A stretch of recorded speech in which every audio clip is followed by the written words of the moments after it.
कहा जाता है श्रीमद् भागवत गीता सिर्फ एक धर्म के लिए नहीं है, बल्कि इसे धरती के हर इंसान को पढ़ना और समझना चाहिए ताकि वो अपनी जिंदगी में सुख, शांति और सफलता को प्राप्त कर सके। भागवत गीता में कुल 18 अध्याय और इन 18 अध्याय में कुल 700 श्लोक हैं, जो सभी के लिए पढ़ पाना थोड़ा मुश्किल है। इसलिए आज के इस बेहद खास वीडियो में हम भगवत गीता के 111 विचारों के बारे में बात करने वाले हैं, जिन्हें जानकर आप भागवत गीता का सही मतलब समझ पाएंगे। इसलिए इन विचारों को आप हर सुबह सुने। दोस्तों, अगर आप इस वीडियो का अधिक से अधिक लाभ पाना चाहते हैं तो कृपया करके हेडफोन लगाकर शांति से सुने। तो चलिए जानते हैं श्रीमद् भागवत गीता के 111 पावरफुल विचारों को। श्री कृष्ण कहते हैं कि मनुष्य को परिणाम की चिंता किए बिना लोभ, लालच, निस्वार्थ और निष्पक्ष होकर अपने कर्तव्यों का पालन करना चाहिए। जिस तरह प्रकाश की ज्योति अंधेरे में चमकती है, ठीक उसी प्रकार सत्य भी चमकता है। इसलिए मनुष्य को हमेशा सत्य की राह पर चलना चाहिए। जिस मनुष्य के अंदर ज्ञान की कमी और ईश्वर में श्रद्धा नहीं होती, वो मनुष्य जीवन में कभी भी आनंद और सफलता को प्राप्त नहीं कर पाता। जिस प्रकार मनुष्य अपने पुराने वस्त्रों को त्याग कर नए वस्त्र धारण करता है, ठीक उसी प्रकार आत्मा पुराने व्यर्थ शरीर को लगाकर नए भौतिक शरीर को धारण करती है। कौन क्या कर रहा है, कैसे कर रहा है, क्यों कर रहा है, इन सब से आप जितना दूर रहेंगे उतना ही आप खुश रहेंगे। समझदार व्यक्ति जब संबंध निभाना बंद कर देता है तो समझ लेना उसके आत्मसम्मान को कहीं ना कहीं ठेस अवश्य पहुंची है। मोह उसी का करो जिस पर आपका अधिकार है। जिस पर आपका अधिकार ही नहीं, उसका मोह भी नहीं करना चाहिए। जो लोगों की तकलीफों को समझते हैं, जिनमें दया है, दिल से अच्छे हैं, उन्हें दोबारा जन्म लेना नहीं पड़ता। पर बुद्ध व्यक्ति के गंदगी का ढेर, पत्थर और सोना सभी समान है। आपके कर्म ही आपकी पहचान है, वरना एक नाम के हजारों इंसान है। प्रेम सदैव माफी मांगना पसंद करता है और अहंकार सदैव माफी सुनना पसंद करता है। विषयों के बारे में सोचते रहने से मनुष्य को उनसे शक्ति मिलती है। उनमें कामना की इच्छा पैदा होती है और कामनाओं में विघ्न आने से क्रोध की उत्पत्ति होती है। सदैव संदेह करने वाले व्यक्ति के लिए प्रसन्नता ना इस लोक में है, ना कहीं और। कर्म वो फसल है जिसे हर इंसान को हर हाल में काटना ही पड़ता है। इसलिए हमेशा अच्छे बीज बोएं ताकि फसल अच्छी हो। जो होने वाला है वो होकर ही रहता है और जो नहीं होने वाला वो कभी नहीं होता। ऐसा निश्चय जिनकी बुद्धि में होता है, उन्हें चिंता कभी नहीं सताती। अच्छे कर्म करने के बावजूद भी लोग केवल आपकी बुराइयों को ही याद रखेंगे। इसलिए लोग क्या कहते हैं, इस पर ध्यान मत दो, तुम अपना कर्म करते रहो। जितना हो सके खामोश ही रहना अच्छा है, क्योंकि सबसे ज्यादा गुनाह इंसान से उसकी जुबान ही करवाती है।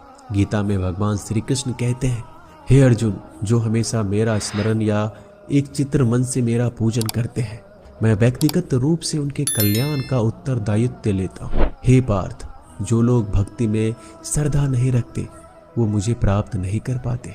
अतः वह भौतिक जगत में जन्म मृत्यु के मार्ग पर वापस आते रहते हैं। मौन सबसे अच्छा उत्तर है।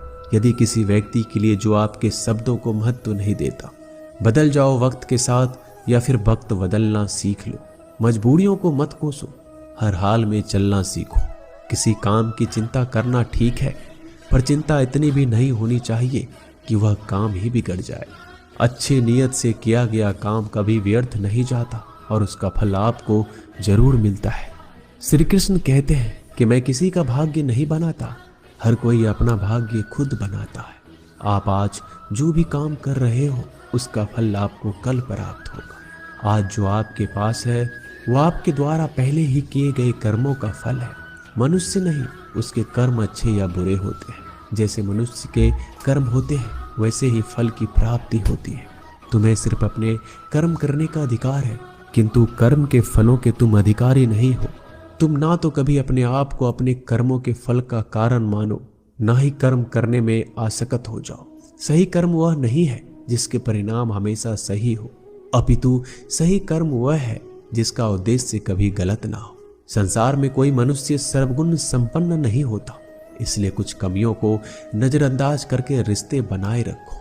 पूर्णता के साथ किसी और के जीवन की नकल करके जीने की तुलना में आप अपने आप को पहचान कर अपूर्ण रूप से जीना बेहतर है। जब भविष्य धुंधला पड़ने लग जाता है तब आपको वर्तमान में ध्यान केंद्रित करने की आवश्यकता है।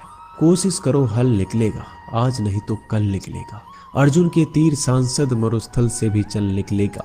जीवन की सबसे बड़ी गलती वही होती है जिस गलती से हम कुछ सीख नहीं पाते। हमारा मन कमजोर होता है तो परिस्थितियां समस्या बन जाती है। जब हमारा मन स्थिर होता है तब परिस्थितियां चुनौती बन जाती है, और जब हमारा मन मजबूत होता है तब परिस्थितियां अवसर बन जाती है। मनुष्य की मानवता उसी वक्त नष्ट हो जाती है जब उसे दूसरों के दुखों पर हंसी आने लगती है। ये भारतवंशी शरीर में रहने वाले का वध कभी नहीं किया जा सकता, अतः तुम्हें किसी भी जीव के लिए शोक करने की आवश्यकता नहीं है। समय वही सिखाता है कि जिंदगी किसी का इंतजार नहीं करती, ना ही किसी के लिए रुक सकती है। जिंदगी खेलती भी उसी के साथ है जो खिलाड़ी बेहतरीन होता है। दर्द सबके एक जैसे हैं मगर हौसले सबके अलग अलग हैं। कोई हताश होके बिखर जाता है तो कोई संघर्ष करके निखर जाता है।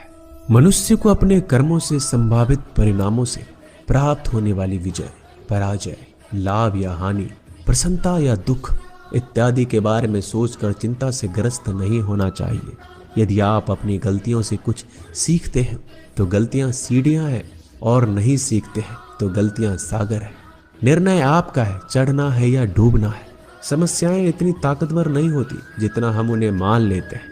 कभी सुना है कि अंधेरे ने सुबह को होने ही नहीं दिया। गलतियां ढूंढना गलत नहीं है, बस शुरुआत खुद से होना चाहिए। जरूरी नहीं हर बार आपके शब्दों को सही समझा जाए, इसलिए कभी कभी चुप रहना ही ज्यादा बेहतर होता है। जो जितना अधिक शांत होता है वह उतना ही गहराई से अपनी बुद्धि का प्रयोग कर सकता है। निंदा से घबराकर अपने लक्ष्य को कभी ना छोड़ें, क्योंकि लक्ष्य मिलते ही निंदा करने वालों की राय बदल जाती है। आपकी हार और जीत आपके सोच पर निर्भर करती है, इसलिए मान लो तो हार होगी, ठान लो तो जीत होगी। सबसे समझदार और स्थिर बुद्धि वाला व्यक्ति वही होता है जो सफलता मिलने पर अहंकार में नहीं जाता, विफल होने पर गम में नहीं डूबता। प्रशंसा हो रही हो तो ज्यादा सावधान रहने की जरूरत है। जीवन में कभी भी किसी से अपनी तुलना मत कीजिए। आप जैसे हैं सर्वश्रेष्ठ हैं। मनुष्य अपने विश्वासों से निर्मित होता है। जैसा वह विश्वास करता है वैसा ही बन जाता है। जिसने मन को जीत लिया उसके लिए मन सर्वश्रेष्ठ मित्र है, किंतु जो ऐसा नहीं कर पाया उसके लिए उसका मन सबसे बड़ा शत्रु बन जाता है। नकारात्मक विचारों का आना तय है, परंतु यह आप पर निर्भर करता है कि आप उन्हें कितना महत्व देते हैं।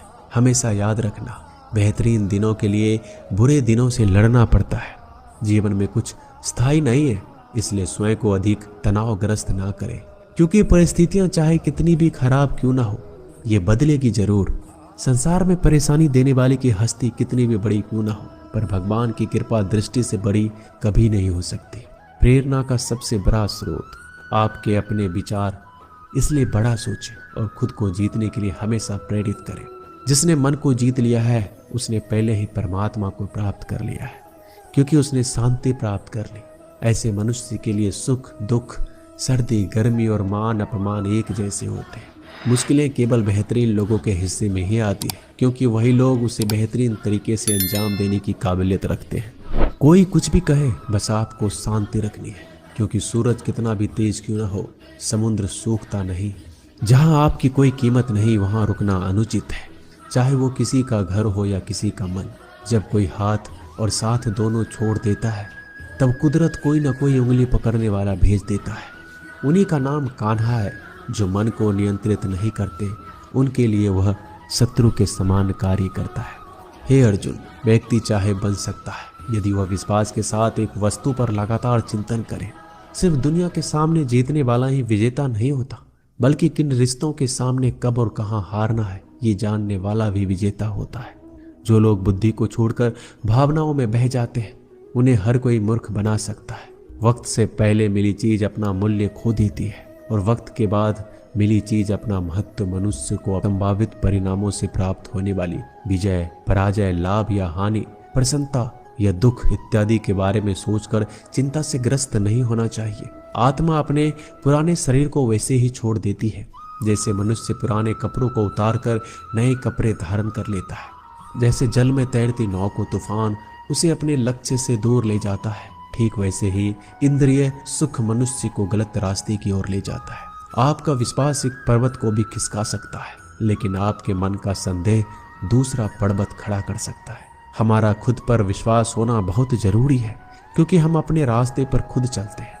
क्योंकि वक्त कभी भी एक जैसा नहीं होता, उन्हें भी रोना पड़ता है जो बेवजह दूसरों को रुलाते हैं। अपनी इच्छा शक्ति के माध्यम से अपने आप को नई आकृति प्रदान करें। कभी भी स्वयं को अपनी आत्मा इच्छा से अपमानित ना करें। इच्छा एकमात्र स्वयं का मित्र होता है और इच्छा ही एकमात्र स्वयं का शत्रु भी। अपनी पीड़ा के लिए संसार को दोष मत दीजिए, अपने मन को समझाओ। तुम्हारे मन का परिवर्तन ही तुम्हारे दुखों का अंत है। खुद को कमजोर कभी नहीं समझना चाहिए। अगर आप गिरते हो तो उठने का प्रयास करो, लड़ो, पूरी निष्ठा से अपना कर्तव्य, अपना कर्म निभाओ, बाकी सब मुझ पर छोड़ दो। हो सकता है हर दिन अच्छा ना हो, लेकिन हर दिन में कुछ अच्छा जरूर होता है। धैर्य रखिए। कभी कभी आपके जीवन में सबसे अच्छा पाने के लिए सबसे बुरे दौर से गुजरना पड़ता है। रोना बंद करो, अपनी तकलीफों से खुद लड़ना सीखो, क्योंकि साथ देने वाले भी शमशान से आगे नहीं जाते। समय जब न्याय करता है तब गवाहों की आवश्यकता नहीं पड़ती है। एक उपहार तभी असली और पवित्र है जब वह हृदय से किसी सही व्यक्ति को सही समय और सही जगह पर दिया जाए। जब उपहार देने वाले व्यक्ति के दिल में उस उपहार के बदले कुछ पाने की उम्मीद ना हो। सुंदरता आपके दृष्टिकोण में होती है। किसी को कीचड़ में खिला कमल भी लुभाता है और किसी को चांद में भी दाग नजर आता है। हे अर्जुन, कोई भी जिस किसी भी देवता की पूजा पूरे विश्वास के साथ करने की इच्छा रखता है, तब मैं उसका विश्वास उसी देवता में दृढ़ कर देता हूँ। उदय किसी का भी अचानक नहीं होता। सूर्य भी धीरे धीरे निकलता है और ऊपर चढ़ता है। धैर्य और तपस्या जिसमें है वही संसार को प्रकाशित कर सकता है। हे अर्जुन, स्वर्ग प्राप्त करने और वहां कई वर्षों तक वास करने के पश्चात एक असफल योगी का पुनः एक पवित्र और समृद्ध कुटुंब में जन्म होता है। शब्द उतने ही बाहर निकालने चाहिए जिन्हें वापस भी लेना पड़े तो खुद को तकलीफ ना हो। मन अशांत हो तो उसे नियंत्रित करना कठिन है, लेकिन अभ्यास से इसे वश में किया जा सकता है। अहंकार और संस्कार में फर्क है। अहंकार दूसरों को झुकाकर खुश होता है, संस्कार स्वयं झुककर खुश होता है। सेवा सबकी करो, मगर आशा किसी से मत रखो, क्योंकि सेवा का सही मूल्य ईश्वर ही दे सकता है। जब सत्य की असत्य से लड़ाई होगी तो सत्य अकेला खड़ा होगा और असत्य की फौज लंबी होगी, क्योंकि असत्य के पीछे मूर्खों का झुंड भी होगा। अकेले रहना तुम्हें यह भी सिखाता है कि वास्तव में तुम्हारे पास स्वयं के अलावा और कुछ नहीं। जब परिवार के सदस्य अप्रिय लगने लगे तो समझ लीजिए कि विनाश का समय आरंभ हो गया है। क्रोध आने पर चिल्लाने के लिए ताकत नहीं चाहिए, मगर क्रोध आने पर चुप रहने के लिए खूब ताकत चाहिए होती है। जो आपका है वो आपको मिलकर ही रहेगा, फिर चाहे उसे छीनने के लिए पूरी कायनात एक हो जाए। दो प्रकार के व्यक्ति संसार में स्वर्ग से भी ऊपर स्थित होते हैं। एक जो शक्तिशाली होकर भी क्षमा कर देते हैं और दूसरा जो दरिद्र होकर भी कुछ दान कर देते हैं। प्रेम शरीर या सुंदरता को देखकर नहीं होता, प्रेम हृदय से होता है। जहां दो हृदय मिल जाए वहीं प्रेम जन्म लेता है। किसी भी व्यक्ति को अच्छे से जाने बिना दूसरे की बातें सुनकर उसके प्रति कोई धारणा बना लेना मूर्खता है। अगर साफ नियत से मांगा जाए तो ईश्वर नसीब से बढ़कर देता है। जो हुआ वह अच्छा हुआ, जो हो रहा है वो अच्छा हो रहा है, जो होगा वो भी अच्छा होगा। मेरा तेरा छोटा बड़ा अपना पराया मन से मिटा दो, फिर सब तुम्हारा है और तुम सबके हो। जब भी विनाश होने का प्रारंभ होता है, शुरुआत वाणी के संयम खोने से होती है। जीवन में सब कुछ खत्म होने जैसा कुछ भी नहीं होता। हमेशा एक नई शुरुआत हमारा इंतजार कर रही होती है। जीवन में यदि खुश रहना है तो अधिक ध्यान उस चीज पर दो जो आपके पास है, उस चीज पर नहीं जो दूसरों के पास है। उस दिन हमारी सारी परेशानियां खत्म हो जाएगी, जिस दिन हमें ये यकीन हो जाएगा कि हमारा सारा काम ईश्वर की मर्जी से होता है। विपत्ति में धैर्य, वैभव में दया, संकट में सहनशीलता ही श्रेष्ठ व्यक्तियों का लक्षण है। जो व्यक्ति स्पष्ट और सीधी बात करता है। उसकी वाणी कठोर जरूर होती है, लेकिन वह कभी किसी के साथ छल नहीं करता। जो अच्छा लगे उसे ग्रहण करो, जो बुरा लगे उसे त्याग। फिर चाहे वह विचार हो, कर्म हो या मनुष्य, बुराई बड़ी हो या छोटी, हमेशा विनाश का कारण बनती है। क्योंकि नाव में छेद छोटा हो या बड़ा, नाव को ही डुबा देता है। जो दान बिना सत्कार के कुपात्र को किया जाता है वह तमस दान कहलाता है। परिवार और समाज दोनों ही बर्बाद होने लगते हैं जब समझदार मौन और ना समझ बोलने लगते हैं। आप वापस नहीं जा सकते और शुरुआत को नहीं बदल सकते, लेकिन आप जहां हैं वहीं से शुरू कर सकते हैं और अंत को अवश्य बदल सकते हैं। जब उम्मीद टूटने लगे, कोई रास्ता ना दिखाई दे, तो एक बार भगवत गीता की शरण में अवश्य आए। दोस्तों, मिलते हैं एक नए वीडियो में नए ज्ञानवर्धक बातों के साथ। धन्यवाद।